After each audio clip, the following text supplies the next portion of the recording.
Para falar sobre como a agência se reinventa para enfrentar o caos de transformações do setor, a jornalista Adriana Perrone conversou com o CEO da Ogilvy Brasil, Luiz Fernando Musa, no JR Trade. Nós separamos um trecho. Vamos conferir. A gente está em constante transformação, a gente está vendo essa transformação na publicidade, principalmente mais forte aí na última década. Essa coisa da aliar tecnologia, cultura, conteúdo, a gente pode dizer que é um dos principais desafios na atualidade? Eu acho que existem vários, e essa transformação que no passado ela era mais lenta, ela agora é um tsunami.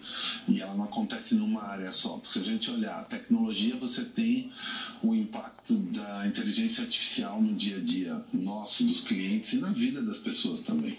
Com uma velocidade que talvez outras disrupturas tecnológicas demoraram um pouquinho mais para a gente se acostumar.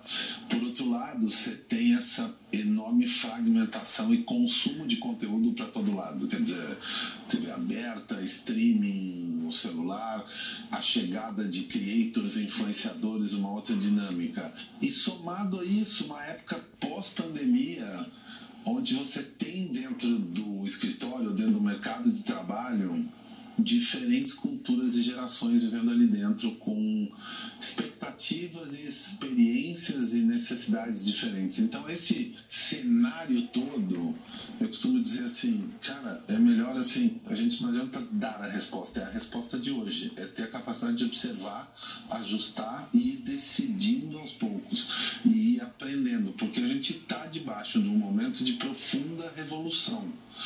O que para a criatividade é bom. Então, muitas vezes a gente tem que olhar para as pessoas e entender como é que elas estão lidando com as coisas, porque a gente sai de um mundo, botar 10 anos para trás aí, 10, 15 anos, muito mais estabelecido. Você sabia quais eram os meios, o consumidor estava passivo ali recebendo, aí veio a disruptura do celular, primeiro a internet, depois do celular, mas eram curvas de adaptação muito mais longas. O que a gente está vivendo hoje é muito mais bruto e muito mais rápido. E aí eu acho que a gente tem que saber e tentar passar para as pessoas, a gente estava falando aqui o começo da carreira, como é difícil, como é que a gente pode buscar menos respostas e como é que a gente pode ter uma capacidade de adaptação e entender o ser humano, que às vezes está tão longe. Porque o segredo de comunicação é entender a pessoa, entender como é que ela se relaciona com o mundo, e o mundo entender que pessoas diferentes, de gerações diferentes, se relacionam e sentem dores diferentes. Então acho que esse é o desafio, não é ruim.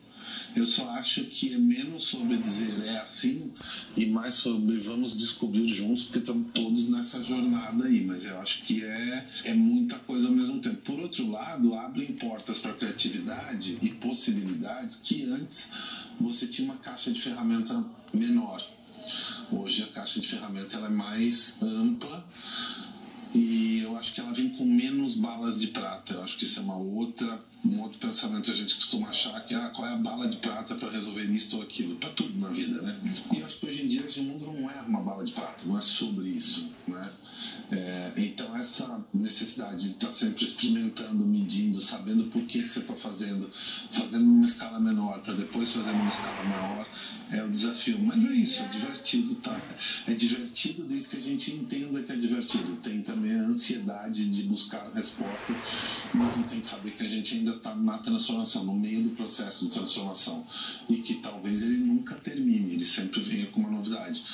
Então a gente ia se adaptar e viver nesse caos e ter a capacidade de gerenciar e lidar com isso, né? Eu gostaria que você contasse para a gente o que você tem percebido em relação à evolução das marcas, no sentido de estarem mais engajadas com questões sociais, mais preocupadas com os valores mesmo que elas passam, porque a gente sabe que os consumidores hoje também têm uma exigência diferente do que antigamente, uma parte deles pelo menos. Como que você enxerga isso no dia a dia e como vocês trabalham isso com as marcas? Eu acho que primeiro, cada marca ou cada empresa tem a sua cultura, os seus valores, as suas visões.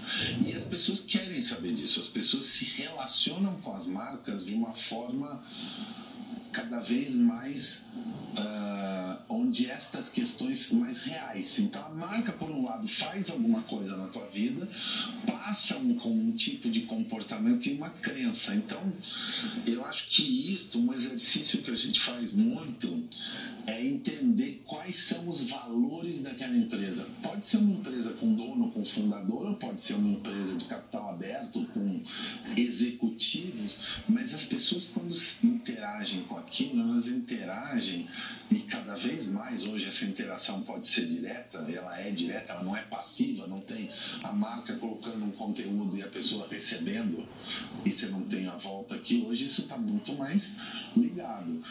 E também as pessoas valorizam saber com quem eu estou falando. Quem é a marca A, quem é a marca B.